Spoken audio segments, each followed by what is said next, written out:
Chapter 1। एक सवाल जिसने दुनिया बदल दी। कल्पना कीजिए, आज से लगभग 2500 साल पहले की सुबह। ग्रीस का एक शहर एथेंस। पत्थरों से बनी संकरी गलियां, हल्की ठंडी हवा, दूर कहीं मंदिरों की घंटियां, बाजार खुलने की तैयारी। लोग अपनी अपनी जिंदगी में व्यस्त। हर किसी को जल्दी है, हर किसी के पास अपने सपने हैं, अपनी परेशानियां हैं और अपनी अपनी सच्चाइयां।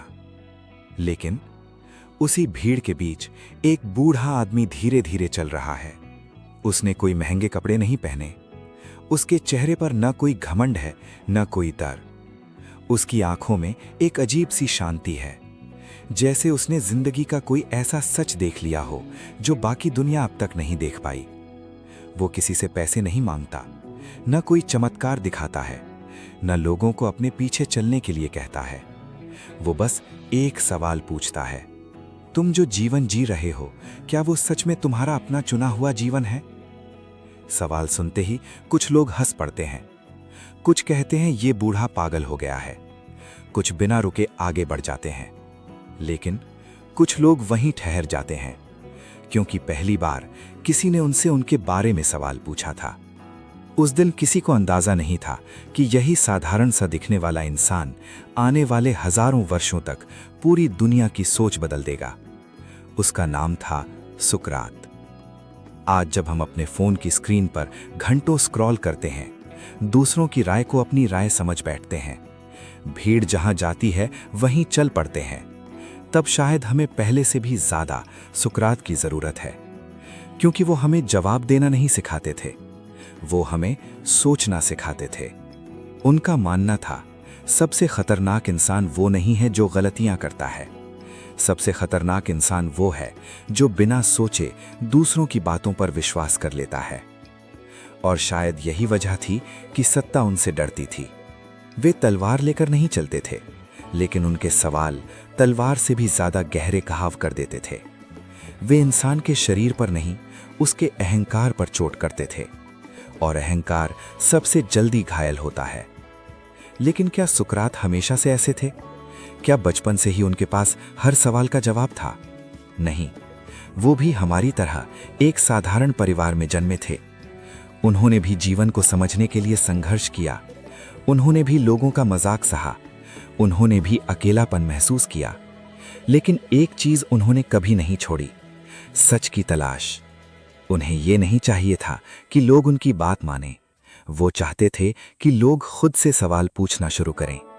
क्योंकि उनके अनुसार जिस दिन इंसान खुद से ईमानदारी से सवाल पूछना सीख जाता है, उसी दिन उसका दूसरा जन्म होता है। और यही उनकी पूरी फिलॉसफी की शुरुआत थी। लेकिन आखिर एक साधारण पत्थर तराशने वाले का बेटा इतिहास का सबसे महान दार्शनिक कैसे बना? उसके जीवन में ऐसा क्या हुआ जिसने उसकी सोच को हमेशा के लिए बदल दिया? यही जानेंगे अगले चैप्टर में। चैप्टर 2। एक साधारण बच्चे की असाधारण सोच। हर महान इंसान की कहानी किसी महल से शुरू नहीं होती। कुछ कहानियां मिट्टी की खुशबू से शुरू होती हैं, कुछ संघर्ष से, और कुछ एक छोटे से सवाल से। सुकरात की कहानी भी ऐसी ही थी। वे किसी राजा के महल में पैदा नहीं हुए थे। उनका घर छोटा था, साधारण था, लेकिन उस घर में मेहनत की आवाज हर दिन सुनाई देती थी। उनके पिता सोफ्रोनिस्कस एक कुशल पत्थर तराशने वाले थे। सुबह से शाम तक वे कठोर पत्थरों को हथौड़े और छेनी से आकार देते। उनके हाथों पर पड़े घाव उनकी मेहनत की कहानी कहते थे। दूसरी ओर उनकी मां फेनारेते एक दाई थीं। वे नई जिंदगियों को इस दुनिया में आने में मदद करती थीं। जब भी कोई बच्चा जन्म लेता, उनकी मां की आंखों में एक अलग ही खुशी दिखाई देती। छोटा सुकरात अक्सर अपनी मां को ध्यान से देखता।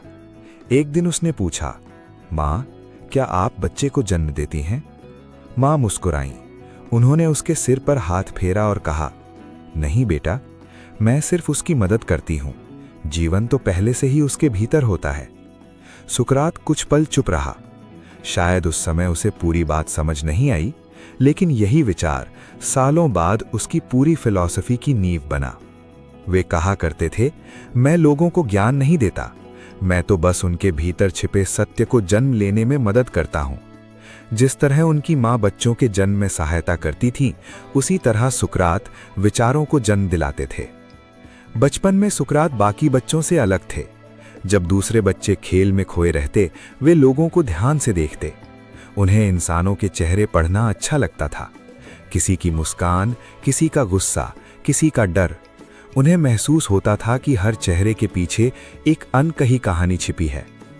एक दिन उन्होंने अपने पिता को एक पत्थर तराशते देखा। पहले वो पत्थर बिल्कुल बेजान था। धीरे धीरे हर चोट के साथ उसमें से एक सुंदर मूर्ति उभरने लगी। सुकरात ने पूछा, पिताजी, क्या आपने ये मूर्ति बनाई है? पिता मुस्कुराए। उन्होंने कहा, नहीं, मूर्ति तो पहले से ही इस पत्थर के भीतर थी। मैंने सिर्फ वो हिस्सा हटाया जो उसे दुनिया से छिपा रहा था। ये बात सुकरात के मन में गहराई तक उतर गई। उन्होंने सोचा, अगर एक पत्थर के भीतर सुंदरता छिपी हो सकती है, तो शायद हर इंसान के भीतर भी सत्य, बुद्धि और अच्छाई पहले से मौजूद होती है। शायद उसे बाहर लाने के लिए सिर्फ सही सवालों की जरूरत होती है।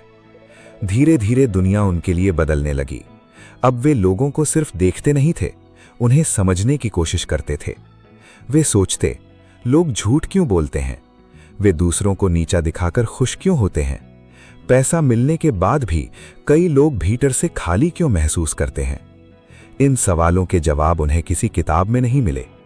उन्होंने तय किया, वे पूरी जिंदगी इंसानों को पढ़ेंगे, क्योंकि उन्हें विश्वास था कि दुनिया की सबसे कठिन पहेली कोई गणित का सवाल नहीं, बल्कि इंसान का अपना मन है। उन्हें नहीं पता था कि यही जिज्ञासा एक दिन उन्हें इतिहास का सबसे महान विचारक बना देगी।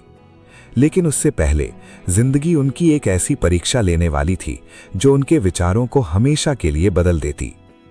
अगले चैप्टर में हम जानेंगे कैसे एक साधारण युवक ने सवाल पूछने को अपना सबसे बड़ा हथियार बना लिया और क्यों उसके सवाल सुनकर सबसे बुद्धिमान लोग भी चुप हो जाते थे। चैप्टर 3, सवाल पूछने वाला इंसान। समय बीतता गया। छोटा सा जिज्ञासु लड़का अब एक युवा बन चुका था, लेकिन एक चीज आज भी नहीं बदली थी, उसके सवाल। जितनी उम्र बढ़ती गई, उतने ही गहरे उसके प्रश्न होते गए। दूसरे लोग दुनिया को जैसी थी वैसी ही स्वीकार कर लेते थे, लेकिन सुकरात हर बात के पीछे छिपी सच्चाई जानना चाहते थे। अगर कोई कहता पैसा ही सबसे बड़ी ताकत है, तो वे शांत होकर पूछते, अगर पैसा ही सब कुछ है तो इतने अमीर लोग रातों को चैन से क्यों नहीं सो पाते? अगर कोई कहता शोहरत ही सफलता है, तो वे मुस्कुराकर पूछते, अगर पूरी दुनिया तुम्हारी तारीफ करे लेकिन तुम खुद की नजरों में गिर जाओ, तो क्या तुम सच में सफल हो? उनके सवाल लोगों को शर्मिंदा करने के लिए नहीं होते थे। वे किसी बहस को जीतना नहीं चाहते थे।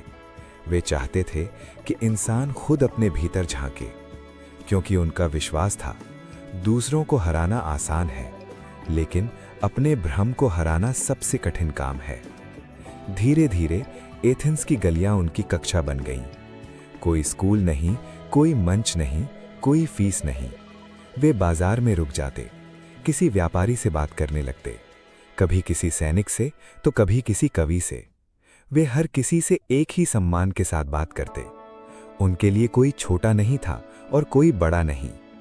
एक दिन एक अमीर व्यापारी गर्व से लोगों से कह रहा था, मैं इस शहर का सबसे सफल इंसान हूं।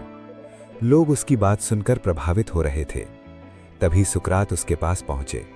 उन्होंने विनम्रता से पूछा, क्या मैं आपसे एक सवाल पूछ सकता हूं? व्यापारी मुस्कुराया। उसे विश्वास था कि उसके पास हर सवाल का जवाब है। सुकरात ने पूछा, आपने कहा कि आप सफल हैं, लेकिन सफलता किसे कहते हैं? व्यापारी ने तुरंत कहा, जिसके पास सबसे ज्यादा धन हो। सुकरात ने फिर पूछा, अगर वो धन किसी गलत रास्ते से कमाया गया हो तो क्या वो सफलता होगी? व्यापारी कुछ पल चुप रहा। सुकरात ने आगे पूछा, और अगर कोई गरीब हो लेकिन ईमानदार हो, दयालु हो और रात को सुकून से सोता हो, तो क्या वो असफल है? अब भीड़ भी शांत हो चुकी थी। व्यापारी के पास शब्द नहीं थे। उस दिन सुकरात ने उसे हराया नहीं था, उन्होंने सिर्फ उसे सोचने पर मजबूर कर दिया था। धीरे धीरे उनकी पहचान पूरे शहर में फैलने लगी। कुछ लोग उन्हें सबसे बुद्धिमान इंसान कहते, कुछ लोग उन्हें पागल समझते, लेकिन एक बात सभी मानते थे, उनसे बात करने के बाद इंसान पहले जैसा नहीं रहता था। क्योंकि सुकरात जवाब नहीं देते थे, वे ऐसे सवाल पूछते थे जो इंसान को खुद अपने जवाब खोजने पर मजबूर कर दें। वे कहते थे, जिस जीवन की कभी जांच ही ना की जाए वो जीने लायक जीवन नहीं है। ये सिर्फ एक वाक्य नहीं था, ये जीने का तरीका था। हर दिन, हर निर्णय, हर विश्वास, पहले उसे परखो, फिर उसे स्वीकार करो। यही उनकी सबसे बड़ी शिक्षा थी। लेकिन हर समाज में कुछ लोग ऐसे होते हैं जो चाहते हैं कि लोग सवाल ना पूछें, क्योंकि सवाल डर पैदा नहीं करते, वे आज़ादी पैदा करते हैं, और आज़ाद सोच हर सत्ता को असहज कर देती है। सुकरात के साथ भी अब यही होने वाला था। उनके सवालों से सिर्फ आम लोग ही नहीं, शहर के सबसे ताकतवर लोग भी बेचैन होने लगे थे।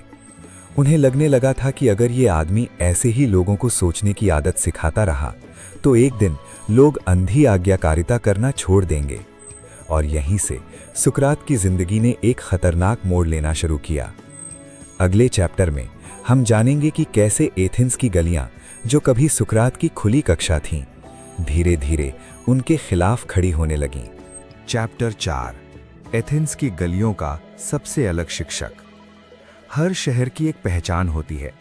एथेंस की पहचान थी उसके मंदिर, उसकी कला, उसकी राजनीति और उसके विद्वान। लेकिन उन्हीं गलियों में एक ऐसा शिक्षक भी था जिसका ना कोई विद्यालय था, ना कोई किताब, ना कोई ऊंचा मंच और ना ही कोई फीस। उसकी कक्षा पूरा शहर था। सुबह होते ही सुकरात अपने घर से निकल पड़ते, कभी बाजार की ओर, कभी मंदिरों के पास, तो कभी उन रास्तों पर जहां आम लोग अपने दिन की शुरुआत करते थे। उन्हें भीड़ पसंद थी, क्योंकि भीड़ में उन्हें अलग अलग तरह के इंसान मिलते थे। एक दिन वे एक युवा सैनिक से मिले। उसकी आंखों में जोश था, कमर पर तलवार थी। वो गर्व से बोला, मैं अपने शहर के लिए जान दे सकता हूं। सुकरात मुस्कुराए। उन्होंने पूछा, बहुत अच्छी बात है, लेकिन क्या तुम जानते हो कि जिस चीज के लिए तुम जान देने को तैयार हो वो सच में सही है? युवा सैनिक कुछ पल के लिए चुप हो गया। उसने शायद पहली बार अपने विश्वास के बारे में सोचा था।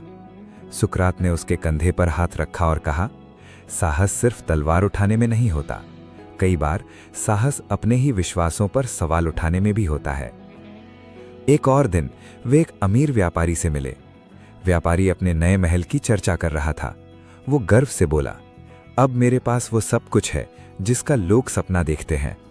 सुकरात ने उसकी ओर देखा और बहुत शांत स्वर में पूछा, जब रात को तुम अकेले होते हो, क्या तब भी तुम्हारा मन उतना ही शांत होता है जितना तुम्हारा घर सुंदर है?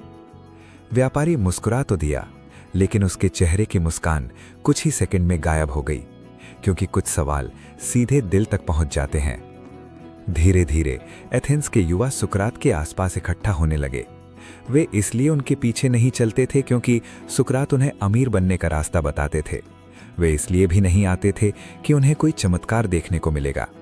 वे आते थे क्योंकि पहली बार कोई उन्हें सोचने की आज़ादी दे रहा था। सुकरात कहते थे, अगर कोई मेरी बात सिर्फ इसलिए मान ले क्योंकि मैंने कही है, तो वो मेरी सबसे बड़ी हार होगी। मेरी बात भी तभी मानना जब तुम्हारी अपनी बुद्धि उसे सच मान ले। यही बात उन्हें बाकी सभी शिक्षकों से अलग बनाती थी। वे अनुयायी नहीं बनाना चाहते थे, वे स्वतंत्र विचारक बनाना चाहते थे।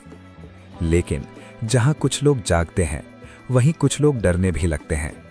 शहर के कई प्रभावशाली लोग अब बेचैन रहने लगे। उन्हें लगने लगा, ये आदमी युवाओं को सवाल पूछना सिखा रहा है। आज वे हमसे सवाल पूछेंगे तो कल हमारे फैसलों पर भी सवाल उठाएंगे। धीरे धीरे सुकरात के खिलाफ अफवाहें फैलने लगी। कुछ लोग कहने लगे, ये बूढ़ा युवाओं का दिमाग खराब कर रहा है। कुछ बोले, ये पुराने रीति रिवाजों का सम्मान नहीं करता। और कुछ ने तो उन्हें शहर के लिए खतरा तक कहना शुरू कर दिया। सुकरात ये सब सुनते थे। वे जानते थे कि सच बोलने वाले इंसान का रास्ता कभी आसान नहीं होता, लेकिन उन्होंने अपने सवाल पूछना बंद नहीं किया, क्योंकि उनके लिए सच से बड़ा कोई डर नहीं था, और शायद यही उनका सबसे बड़ा साहस था। उन्हें अंदाजा नहीं था कि जिन गलियों में लोग कभी उनसे सीखने आते थे, उन्हीं गलियों से एक दिन उन्हें अदालत तक ले जाया जाएगा। अगले चैप्टर में हम जानेंगे कि सुकरात की कौन सी शिक्षाएं इतनी शक्तिशाली थीं कि 2500 साल बाद भी दुनिया उन्हें याद करती है। चैप्टर 5, सुकरात की सबसे शक्तिशाली फिलॉसफी। कई लोग सोचते हैं सुकरात की सबसे बड़ी ताकत उनका ज्ञान था, लेकिन सच ये है उनकी सबसे बड़ी ताकत ज्ञान नहीं, विनम्रता थी। वे जितना सीखते गए उतना ही उन्हें एहसास होता गया कि इस विशाल दुनिया के सामने वे अभी भी बहुत कम जानते हैं। इसीलिए वे अक्सर कहते थे, मैं सिर्फ इतना जानता हूं कि मैं कुछ नहीं जानता। पहली बार सुनने पर यह वाक्य अजीब लगता है, लेकिन अगर इसे दिल से समझा जाए तो यही असली बुद्धिमानी की शुरुआत है। क्योंकि जिस दिन इंसान ये मान लेता है कि उसे सब कुछ पता है, उसी दिन उसका सीखना बंद हो जाता है। लेकिन जो ये स्वीकार कर ले कि अभी बहुत कुछ जानना बाकी है, उसके लिए हर दिन एक नया शिक्षक बन जाता है। एक शाम सुकरात एथेंस की एक पहाड़ी पर बैठे डूबते हुए सूरज को देख रहे थे। उनके साथ कुछ युवा भी बैठे थे। उनमें से एक ने पूछा, गुरुजी, एक अच्छा इंसान कैसे बना जा सकता है? सुकरात ने तुरंत जवाब नहीं दिया। उन्होंने सामने बहती हवा की ओर देखा और धीरे से पूछा, अगर तुम्हें अपना चेहरा देखना हो तो तुम क्या करोगे? युवक बोला, मैं आईने में देखूंगा। सुकरात मुस्कुराए, फिर बोले, और अगर तुम्हें अपनी आत्मा देखनी हो तो कौन सा आईना इस्तेमाल करोगे? युवक चुप हो गया।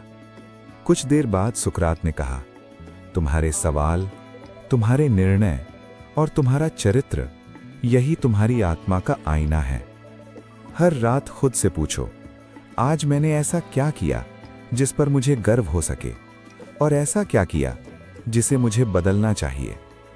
सुकरात का मानना था कि इंसान की सबसे बड़ी लड़ाई दूसरों से नहीं होती, वो अपने भीतर चलती है। हम हर दिन डर और साहस के बीच चुनाव करते हैं, सच और झूठ के बीच, ईमानदारी और लालच के बीच, आराम और विकास के बीच। यही छोटे छोटे फैसले धीरे धीरे हमारा चरित्र बनाते हैं।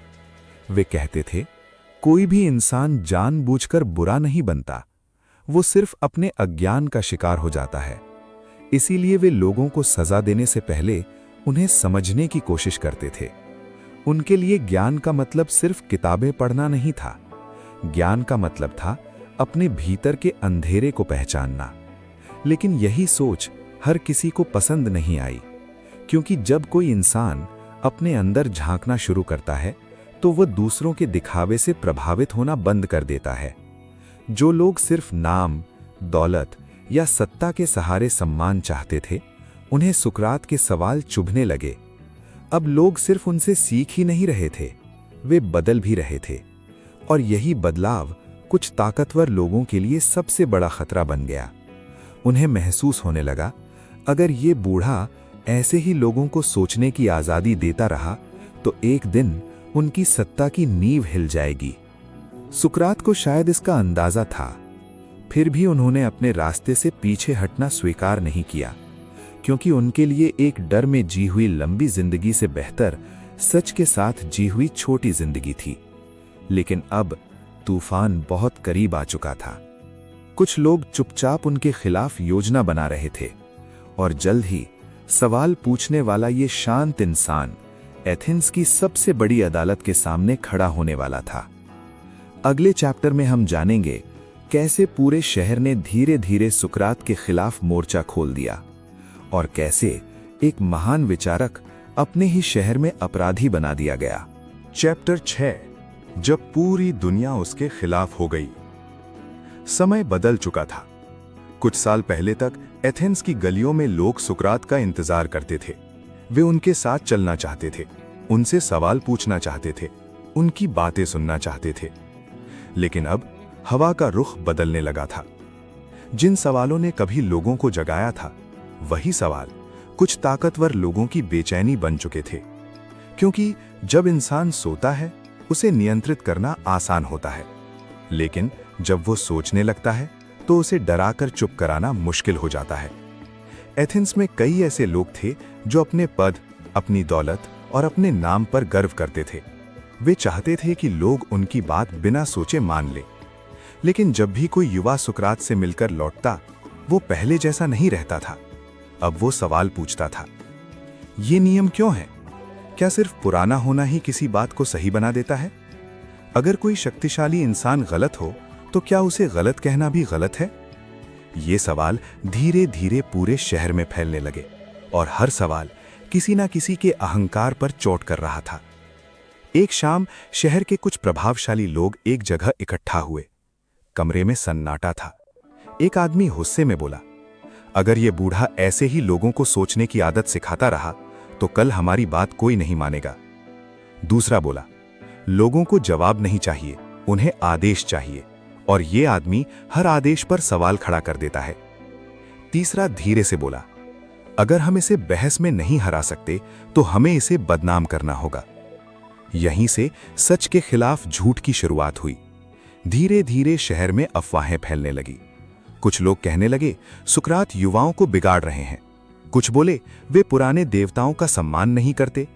कुछ ने कहा, उनकी बातें सुनकर बच्चे अपने माता पिता की बात नहीं मानते। दिलचस्प बात यह थी, इनमें से ज्यादातर लोगों ने कभी सुकरात से खुलकर बात भी नहीं की थी। उन्होंने सिर्फ दूसरों की बातें सुनी थी और उन्हें ही सच मान लिया था। यही तो सुकरात हमेशा कहते थे, अफवाहें वहां सबसे तेज फैलती हैं जहां लोग खुद सोचने की मेहनत नहीं करते। इन सब के बीच सुकरात पहले जैसे ही थे। न उनके चेहरे पर गुस्सा था, न किसी के लिए नफरत। उनके कुछ शिष्यों ने कहा, गुरुजी, कुछ दिनों के लिए लोगों से मिलना बंद कर दीजिए, हालात ठीक नहीं हैं। सुकरात मुस्कुराए। उन्होंने शांत आवाज में कहा, अगर डर की वजह से मैं सच बोलना छोड़ दूं तो मेरी पूरी जिंदगी का अर्थ ही क्या रह जाएगा। उनकी आंखों में डर नहीं था, लेकिन उनके शिष्यों की आंखों में चिंता साफ दिखाई दे रही थी। उन्हें महसूस हो रहा था कि कुछ बहुत बुरा होने वाला है। और फिर एक सुबह एथेंस की गलियों में एक खबर आग की तरह फैल गई। सुकरात पर आधिकारिक आरोप लगा दिए गए थे। उन्हें अदालत में बुलाया गया। आरोप था युवाओं को भटकाना और शहर की परंपराओं के खिलाफ लोगों के मन में सवाल पैदा करना। पूरा शहर इस मुकदमे की चर्चा कर रहा था। कुछ लोग खुश थे क्योंकि उन्हें लगा अब वो बूढ़ा हमेशा के लिए चुप हो जाएगा। कुछ लोग दुखी थे क्योंकि वे जानते थे कटघरे में सिर्फ एक इंसान नहीं खड़ा होगा, कटघरे में सच बोलने की आजादी खड़ी होगी। और शायद इतिहास का सबसे महत्वपूर्ण मुकदमा अब शुरू होने वाला था। अगले चैप्टर में हम उस अदालत के अंदर चलेंगे जहां सुकरात के पास अपनी जान बचाने का एक आसान रास्ता था, लेकिन उन्होंने वो रास्ता कभी नहीं चुना। चैप्टर 7, अदालत, आरोप और सच की परीक्षा। सुबह का समय था। पूरा एथेंस जैसे एक ही दिशा में बढ़ रहा था। लोग अपने काम पर नहीं जा रहे थे, वे अदालत की ओर जा रहे थे। आज कोई साधारण मुकदमा नहीं था। आज कटघरे में एक चोर नहीं, एक हत्यारा नहीं, बल्कि एक ऐसा इंसान खड़ा होने वाला था जिसका सबसे बड़ा अपराध था लोगों को सोचने के लिए मजबूर करना। अदालत के बाहर भारी भीड़ थी। कुछ लोग उत्सुक थे, कुछ गुस्से में थे और कुछ डरे हुए थे, क्योंकि उन्हें पता था आज सिर्फ एक इंसान का फैसला नहीं होगा। आज ये तय होगा कि सच बोलना अपराध है या इंसान का अधिकार। कुछ ही देर में सुकरात अदालत में दाखिल हुए। उनके हाथों में कोई हथियार नहीं था, चेहरे पर कोई घबराहट नहीं थी। वे वैसे ही शांत थे जैसे हर सुबह एथेंस की गलियों में लोगों से बातें करते समय रहते थे। उनकी नज़र भीड़ पर पड़ी। वहीं उनके कुछ शिष्य भी खड़े थे। उनकी आंखें नम थीं।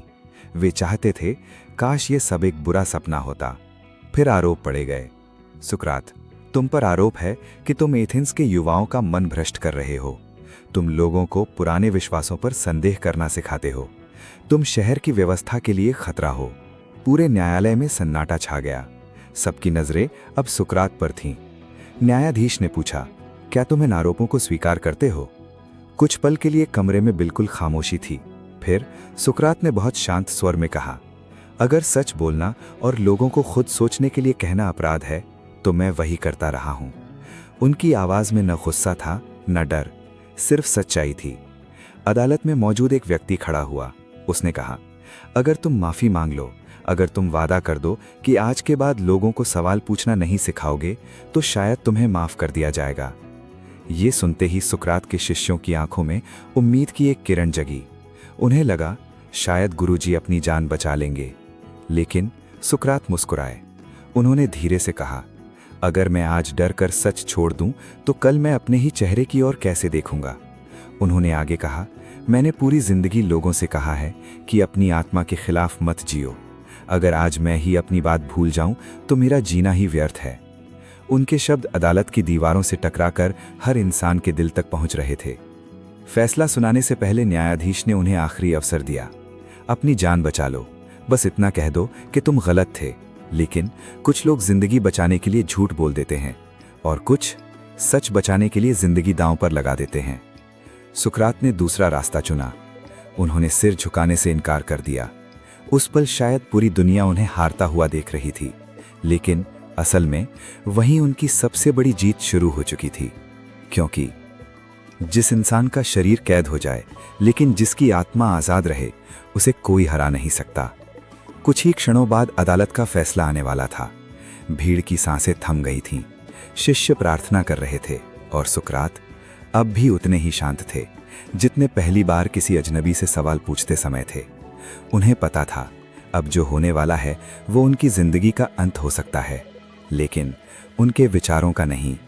अगले चैप्टर में हम उस पल के गवाह बनेंगे जब सुकरात ने जहर का प्याला अपने हाथों में उठाया और पूरी दुनिया को सिखा दिया कि सच्चाई के सामने मौत भी छोटी पड़ जाती है। चैप्टर 8, जहर का प्याला और आखिरी मुस्कान। अदालत का फैसला आ चुका था। पूरा कक्ष कुछ पल के लिए बिल्कुल शांत हो गया। फिर न्यायाधीश की आवाज गूंजी, सुकरात को मृत्यु दंड दिया जाता है। उन दिनों एथेंस में मृत्यु दंड का एक तरीका था।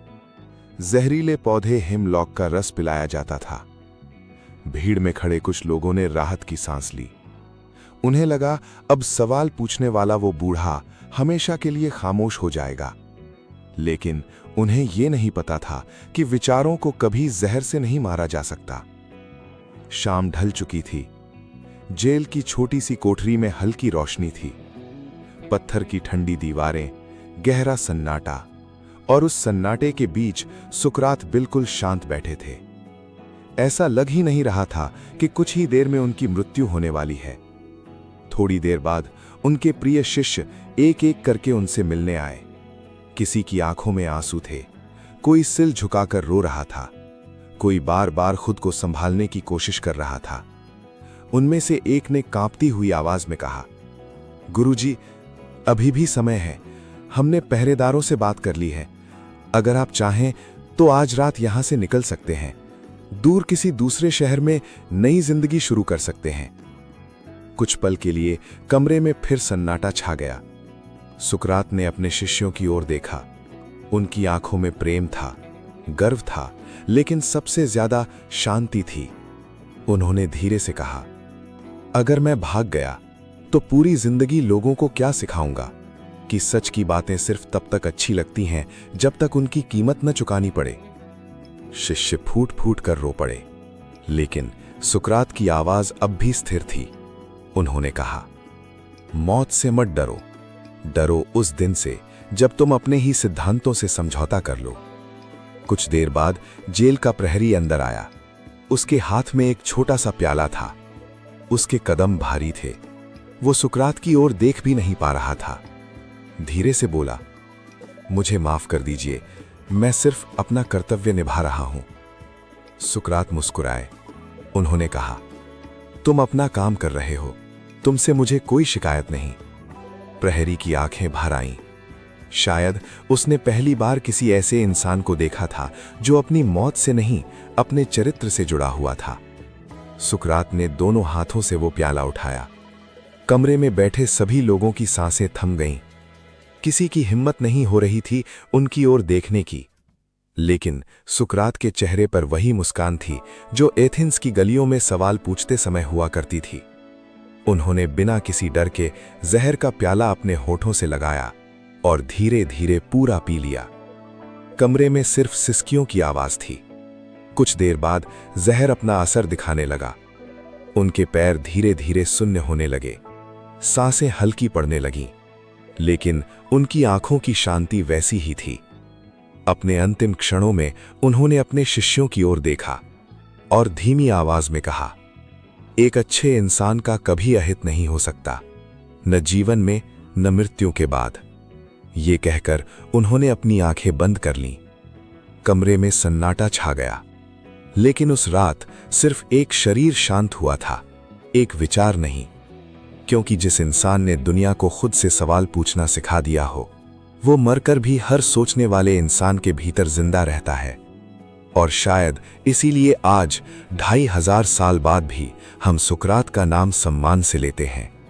लेकिन कहानी यहीं खत्म नहीं होती।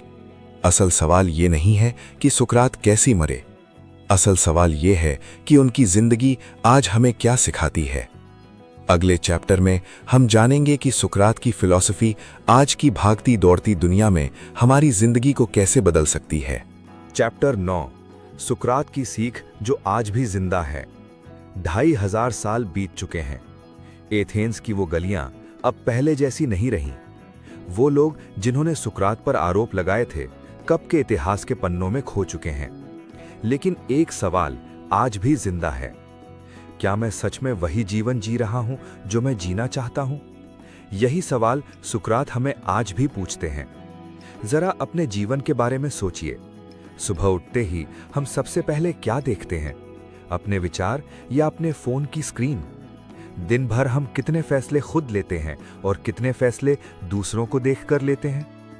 हम कौन से कपड़े पहने, क्या खरीदें, किसे सफल माने, कैसा जीवन जिएं? कई बार इन सवालों के जवाब भी हम खुद नहीं चुनते, दुनिया हमारे लिए चुन देती है। और धीरे धीरे हम अपनी ही आवाज सुनना भूल जाते हैं। अगर आज सुकरात हमारे सामने होते तो शायद वे मुस्कुराकर सिर्फ एक सवाल पूछते, आखिरी बार तुमने खुद से ईमानदारी से कब बात की थी? सुकरात कहते थे, सबसे बड़ा ज्ञान खुद को जानना है। लेकिन आज हम पूरी दुनिया के बारे में जानना चाहते हैं। दूसरों की जिंदगी, दूसरों की कमाई, दूसरों की सफलता, दूसरों की राय, सब कुछ जानते हैं। सिर्फ एक इंसान को नहीं जानते, खुद को। यही वजह है कि बाहर से मुस्कुराने वाले कई लोग अंदर से टूटे हुए होते हैं। उनके पास सब कुछ होता है, लेकिन सुकून नहीं, क्योंकि उन्होंने पूरी जिंदगी दूसरों को खुश करने में बिताई, खुद को समझने में नहीं।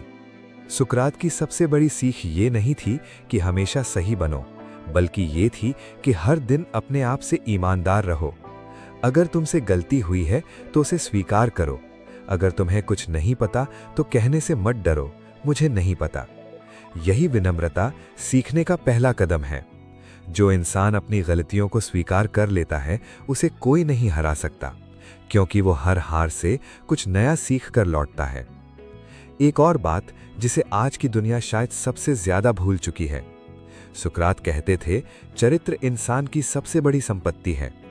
पैसा कमाया जा सकता है, नाम बनाया जा सकता है, शोहरत भी एक दिन मिल सकती है, लेकिन अगर चरित्र खो गया तो इंसान सब कुछ खो देता है। इसलिए हर रात सोने से पहले खुद से सिर्फ 3 सवाल पूछिए। क्या आज मैंने किसी के साथ ईमानदारी से व्यवहार किया? क्या आज मैंने डर की जगह सच को चुना? और क्या आज का मेरा व्यवहार मुझे कल एक बेहतर इंसान बनाएगा? अगर इन 3 सवालों के जवाब ईमानदारी से देने की आदत बन गई तो यकीन मानिए आपकी जिंदगी धीरे धीरे बदलने लगेगी। सुकरात ने हमें अमीर बनने का कोई फॉर्मूला नहीं दिया। उन्होंने सफलता का कोई शॉर्टकट नहीं बताया। उन्होंने सिर्फ जीवन जीने का एक तरीका दिया। सोचो, सवाल पूछो, सच को खोजो और सबसे पहले अपने आप को पहचानो। यही वो विरासत है जो आज भी जिंदा है। लेकिन अब एक आखिरी सवाल बचता है, एक ऐसा सवाल जो शायद आपकी पूरी जिंदगी की दिशा बदल सकता है।